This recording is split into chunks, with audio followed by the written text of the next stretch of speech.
T.E. Lawrence, eponymously of Arabia, but very much an Englishman, favored pinching a burning match between his fingers to put it out.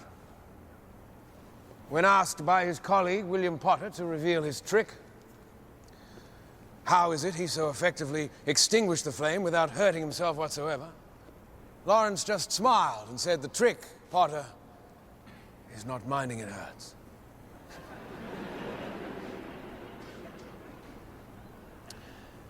The fire that danced at the end of that match was a gift from the Titan Prometheus, a gift that he stole from the gods, who were terrified of what we might do with it were it to fall into our hairy little paws. When Prometheus was caught and brought to justice for his theft, the gods, well, you might say they overreacted a little. The poor man was tied to a rock as an eagle ripped through his belly and ate his liver over and over, day after day, ad infinitum. All because he gave us fire, our first true piece of technology.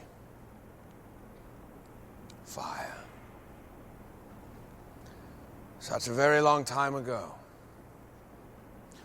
Which begs the question, what have we done with it? 100,000 BC, stone tools. 4,000 BC, the wheel. 800 BC, sundial. 9th century AD, gunpowder. Bit of a game changer, that one. 1441, the printing press. Only slightly less impactful. 19th century, steam engine, railway, Eureka, the light bulb. 20th century, the automobile, television, nuclear weapons, spacecraft, internet. 21st century, biotech, nanotech, fusion and fission and M theory. And that was just the first decade. We are now 3 months into the year of our Lord, 2023. At this moment in our civilization, we are on the verge of terraforming planets undiscovered just a decade ago. We have identified the genetic chain of events behind 98% of cancers.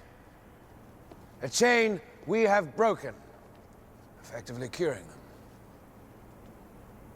We can create cybernetic individuals who, in just a few short years, will be completely indistinguishable from us. Which leads to an obvious conclusion. We are the gods now.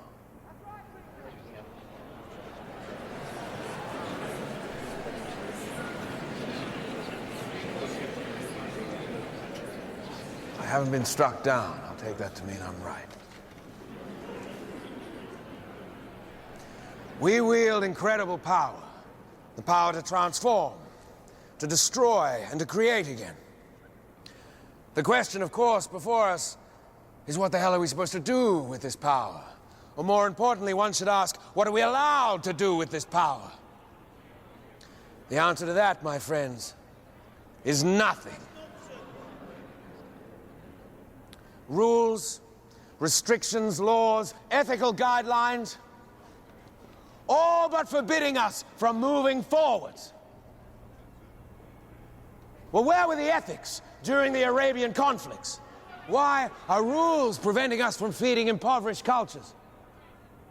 How is there a law that states if we build a man from wires and metal, a man who will never grow old, who will never feel the heat of a star or the cold of the moon, how is the creation of such an incredible individual considered unnatural?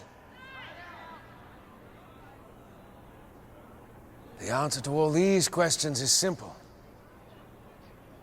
These rules exist because the people who created them were afraid of what would happen if they didn't. Well, I am not afraid.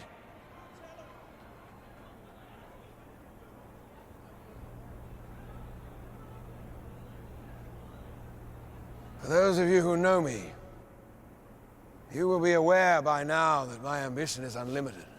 You know that I will settle for nothing short of greatness, or I will die trying. For those of you who do not yet know me, allow me to introduce myself. My name is Peter Weyland, and if you'll indulge me, I'd like to change the world.